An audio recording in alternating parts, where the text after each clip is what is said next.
Hey everyone, welcome back to Corporate Decoder, the place where we try to make sense of all the corporate gobbledygook so you don't have to. Today, we're diving into a proxy statement. Now, proxy statements might not sound like the most thrilling read, but trust me, this one's got some interesting twists and turns, especially when it comes to executive pay. You could say, after reading this report, I had an incentive to never read another one again. In a nutshell, this document is letting shareholders of Enviri Corporation know what's on the agenda for the upcoming annual meeting, and it's asking them to vote on some pretty important stuff, from electing directors to approving executive compensation and even changing some rules about officer liability. Think of it as a corporate popularity contest mixed with a little bit of legal housekeeping. First up, the basics. This is a Schedule 14A filed with the Securities and Exchange Commission, meaning it's a proxy statement. Enviri Corporation is the company in question, and they're letting their shareholders know about the annual meeting coming up. So what's on the ballot? Well, there are 6 proposals. The first is electing 8 directors to the board. Then they want to ratify the appointment of their independent auditors. After that, there's an advisory vote on executive compensation, and then proposals to amend some equity and incentive compensation plans, plus a vote on changing the company's certificate of incorporation to protect officers from certain liabilities. The board is recommending that shareholders vote for all of these. Let's talk about these director nominees. You've got a mix of folks, from retired executives to current leaders within the company. For instance, there's James Earl, who's been a director since 2012 and has a long history in the railcar industry. Then there's Nicholas Vanendakis, a new nominee who's a retired executive from DuPont. F. Nicholas Grasberger III, the current chairman, president, and CEO of Enviri, is also up for re-election. Carolyn Hasnadar, Timothy Lorien, Rebecca O'Mara, Edgar Purvis Jr., and John Quinn all also are up for re-election. It's worth noting that the company seems pretty focused on refreshing its board. Vanendakis is a new nominee, and 2 current directors are retiring in connection with the annual meeting. Moving on, Enviri highlights some of its corporate governance practices. They've got fully independent board committees, an independent lead director, and annual board and committee self-assessments. Plus, there are policies in place to prevent things like hedging and to recover compensation in case of accounting restatements. Now we are going to talk about executive compensation. Enviri says their program is all about paying for performance, attracting and retaining talent, aligning executives' interests with shareholders, and driving long-term value. A huge amount of executive pay is tied to how well the company performs, both on a year-to-year basis and over the long haul. This is called pay for performance. For example, a massive 82% of the CEO's total compensation was variable, meaning it could go up or down depending on how the company did. Besides the CEO, there are a few other key players in Enviri's leadership team. Tom Vadaketh is the Senior Vice President and CFO. Russell Hochman is the Senior Vice President and General Counsel. Jennifer Kozek is the Senior Vice President and Chief Human Resources Officer. Jeffrey Bisick heads up Clean Earth, and Christophe Riedemeyer leads Harsco Environmental. Klaus Huschmid runs Harsco Rail. Risk oversight is a big deal for any company, and Enviri's board takes it seriously. They've got committees dedicated to overseeing different types of risks, from financial and compliance matters handled by the Audit Committee to compensation-related risks overseen by the Management Development and Compensation Committee. They also touch on cybersecurity risks, with the Audit Committee taking the lead in overseeing those efforts. Furthermore, environmental, social, and governance matters are overseen by the Governance Committee. Back to the proposals, it's important for a company to have directors with diverse backgrounds, skills, and experiences. The board is required to seek out diverse candidates.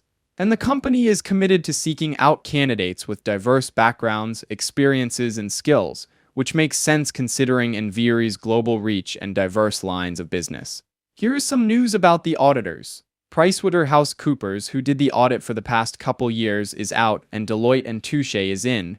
The Audit Committee switched to Deloitte for the year ending December 31, 2025. Okay, let's get to the heart of the matter: executive pay.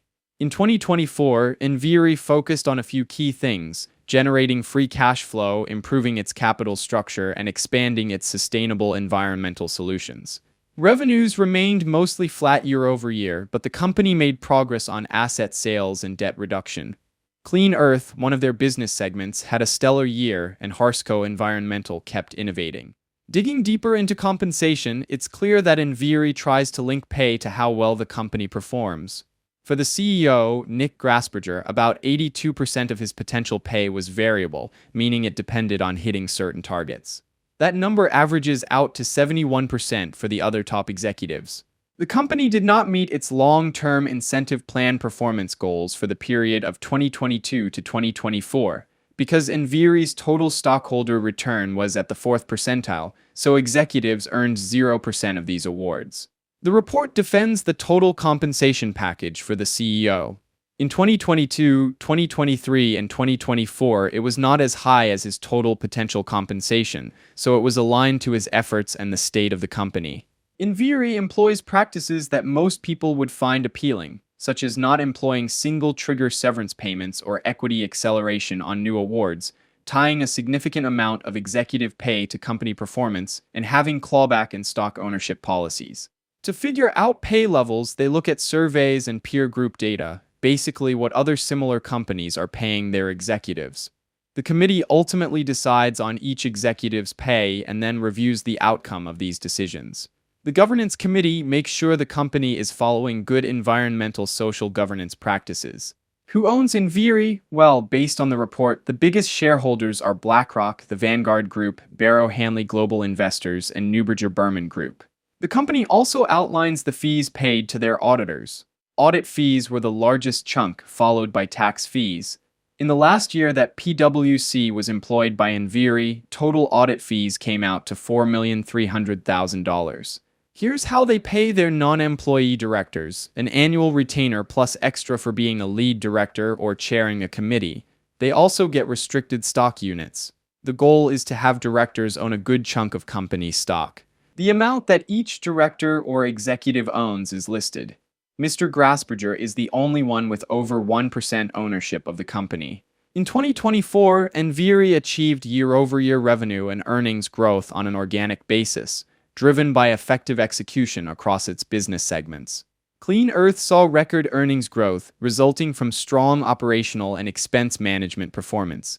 In short, I'm seeing here that the board compensation committee does its diligence by employing market rates to evaluate and deliver compensation.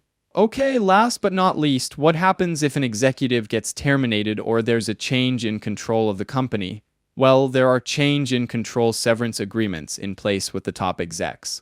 These agreements include things like double trigger payment provisions and no excise tax gross-ups. Basically, it spells out what they'd get paid if they were to leave, to ensure they get a fair amount and are aligned to the company's success. Now, looking at these results more broadly, the report clearly frames the compensation decisions as being tied to the company's overall financial health and strategic goals. They emphasized performance-based pay and alignment with shareholder interests. However, net income was negative for some years, which is a major concern. They can talk about pay for performance as much as they want, but if it's based on goals instead of actual profit, that just means they are good at moving the goalposts. Ultimately, it seems like Enviri has a solid foundation in the growing business of sustainable industrial solutions. The biggest strength is how clearly they describe what they want to accomplish, both from a corporate governance perspective but also from a financial compensation one. The biggest risk comes from the debt and the overall economy. If the company is unable to raise the capital it needs for whatever reason in the future, this may prove to be a hindrance to the company's goal. Also, it's worth keeping an eye on that CEO pay, especially if the company's performance doesn't quite measure up. Thanks for watching. If you enjoyed, please subscribe, like, and comment. I am not a financial advisor, and this is not financial advice. These are merely my personal opinions.